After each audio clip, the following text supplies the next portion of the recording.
Hi there. So if you've ever been wondering just what goes on in those top 500 matches, well, I do have a nice little treat for you today.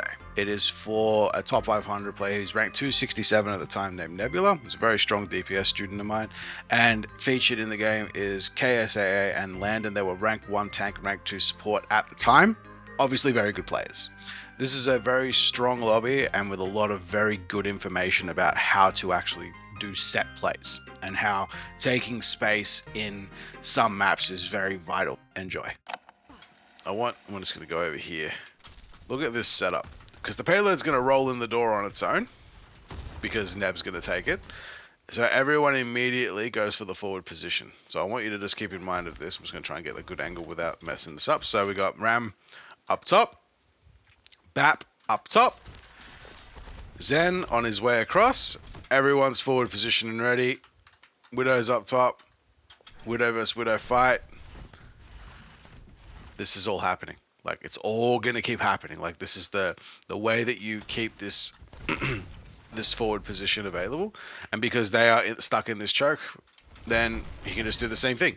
He can just keep doing this over and over again. He can just punch, block, punch, block, punch, block. Take minimal damage because his armor will, replenish the rest. Like, it will take care of everything else. He's still being healed in that.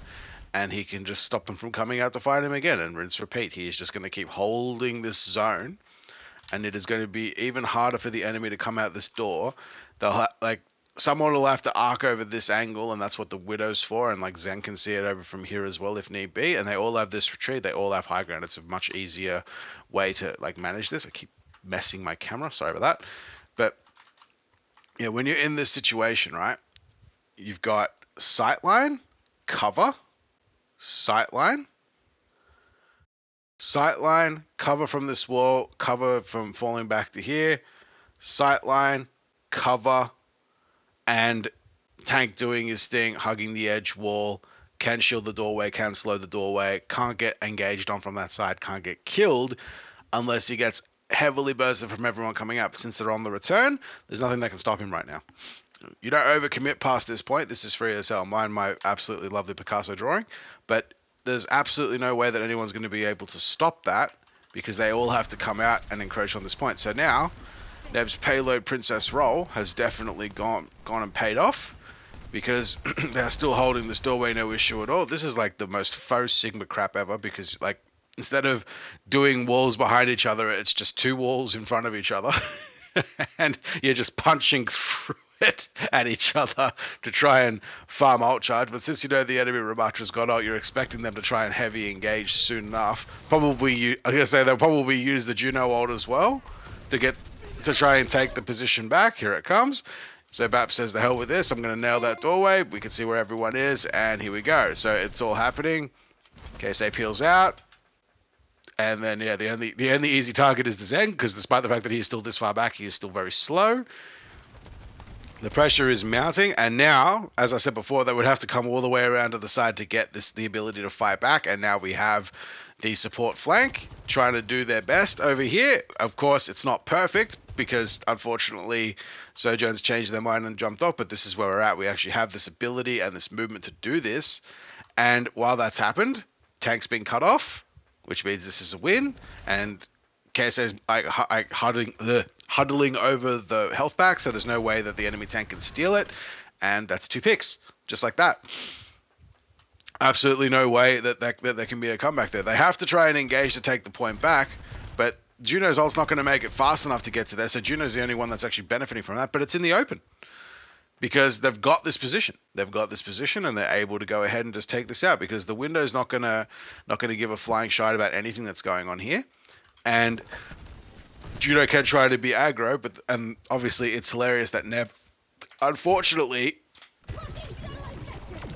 takes a piece of kunai to the face and can't actually do anything about it.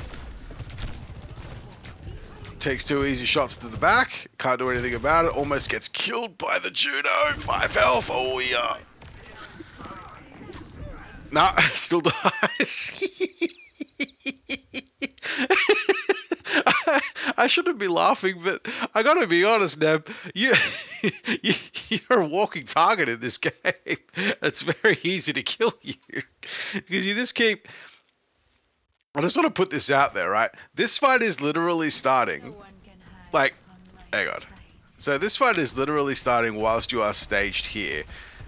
This is what you should have done. When the payload makes it to here, you should have immediately got on the high ground. Because you know this fight's going to happen. Ultis have been popped.